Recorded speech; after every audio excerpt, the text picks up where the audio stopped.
গাছে বসে আম খাচ্ছিস কেন? তোর কালো হাতের স্পর্শে আমার কাছে আম যদি কালো হয়ে যায়। কি বললি টুনি? তুই আমাকে কালো বললি? টুনি, তুই সুন্দর বলে যাকে তাকে অপমান করতে পারিস না। করব, 1000 বার অপমান করব। এখন আমার আম গাছ থেকে চলে যাবি নাকি তোকে গলা ধাক্কা দিয়ে তাড়িয়ে দিব? বাবা, তোর কি ভাবরে টুনি? কোনোদিন যদি আমার কাছে সাহায্য চাইতে যাস তবে কিছুতেই তোকে সাহায্য করব না। যা যা, তোকে সাহায্য করতেও হবে না। তোর সাহায্যের কোনোদিনও আমার দরকার পড়বে না। এই বলে অহংকারী টুনি কালু কাককে তাড়িয়ে দেয়। টুনি ছিল বনের একমাত্র অহংকারী পাখি। বনের সব পাখিদের সাথে খারাপ ব্যবহার করত। একদিন বনে মেঘরানী উড়ে উড়ে মাইকিং করতে থাকে। একটি বিশেষ ঘোষণা, একটি বিশেষ ঘোষণা। বনে 2 দিন পর শুরু হতে যাচ্ছে বর্ষাকাল। এই বর্ষাকালে আমি বৃষ্টি দিব, তাই সব পাখিদের বাড়ি ঘর মেরামত করে নেয়ার জন্য বলা হলো।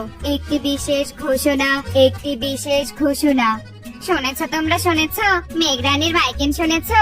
বনে 2 দিন পর বর্ষা হতে চলেছে। সব পাখিদের ঘর তো খুব নড়বড়ে। চলো চলো, আমরা বনে কাঠ সংগ্রহ করি, সেই কাঠ দিয়ে বাড়ি মেরামত করব। ঠিক ঠিক কথা, চলো আমরা আর সময় নষ্ট না করে কাঠ সংগ্রহ করতে যাই। এই বলে সব পাখিরা বনে কাঠ সংগ্রহের উদ্দেশ্যে বেরিয়ে পড়ে। আর টুনির বাড়ির পাশ দিয়ে যাওয়ার পথে তারা টুনিকেও ডাক দেয়।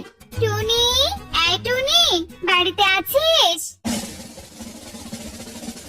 এই, কি হয়েছে তোদের? হ্যাঁ, সব পাখিরা মিলে আমার বাড়ির সামনে এসে এত চিৎকার চেঁচামেচি কেন করছিস? উফ, আমি কত শান্তিতে ঘরে বসে মেকআপ করছিলাম। টুনি, মেঘরানী বনে মাইকিং করেছে, শুনেছিস নিশ্চয়? তুই তোর বাড়ি মেরামত করবি না? চল চল, আমরা বাড়ি মেরামত করার জন্য গভীর বনে কাঠ সংগ্রহ করতে যাচ্ছি। আমি কোনো কাজ করতে পারবো না। বাবা গো বাবা, কাঠ সংগ্রহ করা খুব কষ্টের কাজ। আমার এই ঘরে এবারে বর্ষা মৌসুম কেটে যাবে। তোরা তোদের বাড়ি ঠিক কর গিয়ে, যা। টুনি, তুই কাজকে এত ভয় পাস? থাকতে হবে ভাঙা বাড়িতে। বৃষ্টিতে বাড়ি ভেঙে গেলে আমাদের কাছে আবার সাহায্য চাইতে আসিস না। আরে আরে যাও যাও, তোমাদের কাছে আবার কে সাহায্য চাইতে যাবে? আমি এই বনের সব থেকে সুন্দরী পাখি, আর সুন্দরীরা কখনো সাহায্য চাইতে যায় না, বুঝেছো? টুনির এমন কথা শুনে সব পাখিরা টুনির বাড়ির সামন থেকে চলে যায় এবং বনের গভীরে গিয়ে বাড়ি মেরামত করার জন্য কাঠ খুঁজতে থাকে। কিন্তু কেউই বাড়ি মেরামতের জন্য ভালো কোনো শক্তপোক্ত কাঠ খুঁজে পায় না। বনে এত গাছ থাকতেও তো বাড়ি করার জন্য কোনো কাঠ খুঁজে পেলাম না। এবার আমাদের কি হবে? বৃষ্টি শুরু হলে যে বাড়ি ভেঙে যাবে। শোনো, আমরা বরং মেঘরানীর কাছে যাই আর মেঘরানীকে গিয়ে আমাদের সমস্যার কথা খুলে বলি এবং তাকে বলবো সে যেন আরো 2 দিন পরে বৃষ্টি দেয়। এই সুযোগে আমরা সবাই অন্য বনে গিয়ে শক্তপোক্ত কাঠ সংগ্রহ করে নিয়ে আসবো আর নিজেদের বাড়ি মেরামত করব। বাহ কবুতর, দারুণ বুদ্ধি দিয়েছিস তো। চলো চলো, আমরা তবে মেঘরানীর কাছে যাই। এই বলে সব পাখিরা মেঘরানীর কাছে যাওয়ার জন্য রওনা দেয় আর সবাই মেঘরানীর কাছে পৌঁছে যায়। কি ব্যাপার, সব পাখিরা আমার কাছে এসেছো? তোমাদের কি কোনো সমস্যা হয়েছে? মেঘরানী, তুমি তো 2 দিন পর বৃষ্টি দিবে, কিন্তু আমরা নিজেদের বাড়ি মেরামত করার জন্য শক্তপোক্ত কাঠ সংগ্রহ করতে পারিনি। তাই সব পাখিরা তোমার কাছে বলতে এসেছি, তুমি আরো 2 দিন পর বৃষ্টি দাও, আমরা যেন ভালো কাঠ খোঁজার সময় পাই। কিন্তু এটা তো সম্ভব নয়। আমার মেঘের মধ্যে বৃষ্টির জল অনেক জমে গেছে। আমি তাড়াতাড়ি বৃষ্টি না দিলে যে মেঘগুলো ছিঁড়ে যাবে। হায় হায়, তবে এবার আমাদের কি হবে? এই বৃষ্টিতে যে সব পাখির ঘর ভেঙে যাবে, আমরা ঘরহারা হয়ে যাব। শোনো পাখিরা, তোমরা কোনো চিন্তা করো না, আমার কাছে উপায় আছে। আমার কাছে তোমাদের দেওয়ার মতো কয়েকটা লোহার ছাতা আছে। তোমরা সেই ছাতাগুলো নিয়ে গিয়ে তোমাদের বাড়ির ছাদে লাগিয়ে দাও, তাহলে আমার বৃষ্টির জল তোমাদের বাড়ির কোনো ক্ষতি করতে পারবে না। এই বলে মেঘরানী তার মেঘের ভেতর থেকে কয়েকটা লোহার ছাতা বের করে পাখিদের দিয়ে দেয়। ধন্যবাদ মেঘরানী তোমাকে, তুমি আমাদের চিন্তামুক্ত করলে। এই বলে সব পাখিরা লোহার ছাতা নিয়ে চলে যায়। এরপর সব পাখিরা তাদের লোহার ছাতা বাড়ির ছাদে আটকিয়ে দেয় এবং ঠিক এর 2 দিন পরেই বনে মেঘরানী মুষলধারায় বৃষ্টি দিতে থাকে।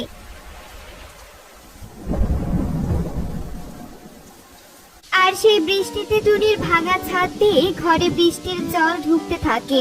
হায় হায়, আমার ঘরে সবকিছুতে ভেসে যাচ্ছে। আমি এই ঘরে থাকবো কি করে? যাই, বনের পাখিদের বাড়িতে যাই। ওরা নিশ্চয়ই তাদের ঘর মজবুত করে বানিয়েছে। কারো একটা ঘরে কি আশ্রয় নিব।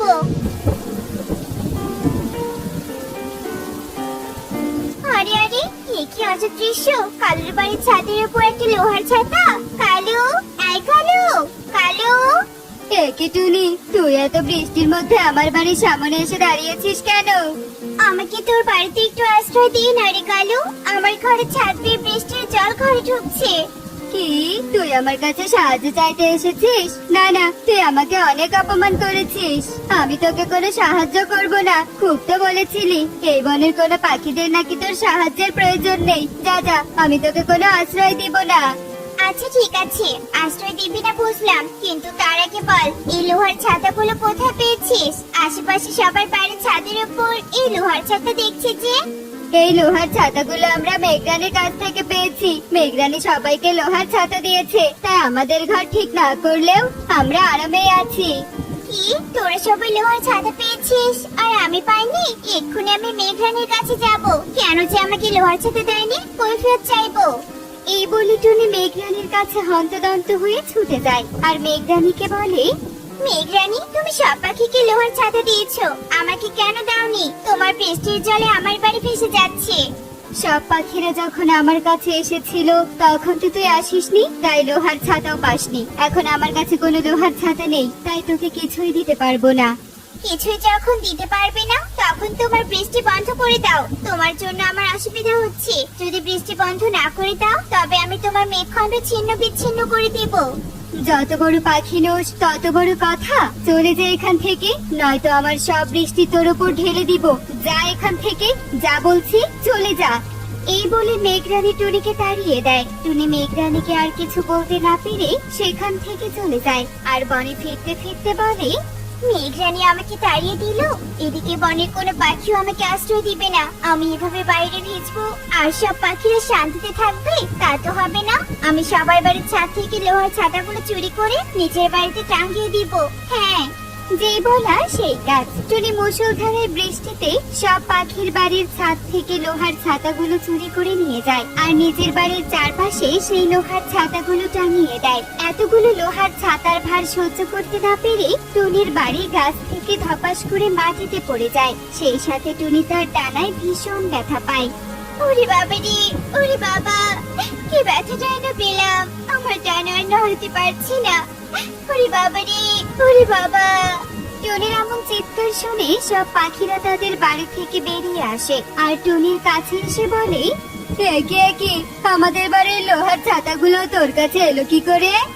আসলে মানে আমি সবার বাড়ির ছাতাগুলো চুরি করে নিয়ে এসেছি, নিজের বাড়ির চারদিকে টাঙিয়ে দিয়েছিলাম। আমার বাড়ি লোহার ছাতার ভার সহ্য করতে না পেরে পড়ে গিয়ে ভেঙে গেছে আর আমি ডানাতেও ব্যথা পেয়েছি। ঠিক হয়েছে, অলস অহংকারী পাখি তুই। বিনা পরিশ্রমে সব পেতে চাইলে তো এমনই হবে। আমরা কষ্ট করে লোহার ছাতা মেঘরানের কাছ থেকে এনেছি আর তুই সেটা চুরি করেছিস। ঠিক হয়েছে, চুরির শাস্তি পেয়েছিস। এই চলো চলো, সবাই সবার ছাতা নিয়ে বাড়িতে চলো। এই বলে সব পাখিরা যে যার লোহার ছাতা নিয়ে নিজেদের বাড়িতে ফিরে যায় আর টুনি ভাঙা পাখা নিয়ে সেখানেই পড়ে থাকে। হায় হায় রে, আমার এখন কি হবে রে? এই বৃষ্টিতে ঘরটাও ভেঙে গেল, ডানাও ভেঙে গেল। উড়ে উড়ে কোথাও আশ্রয় নিতে পারবো না। হায় হায় রে, এই বৃষ্টিতে ভিজে থাকতে হবে আমাকে। এভাবেই টুনি তার অহংকার ও অলসতার শাস্তি পায়। এমনই সব মজার মজার শিক্ষণীয় টুনি পাখির গল্প দেখতে আমাদের সাথেই থেকো। আর গল্পটি কেমন হয়েছে তা কমেন্টে জানাতে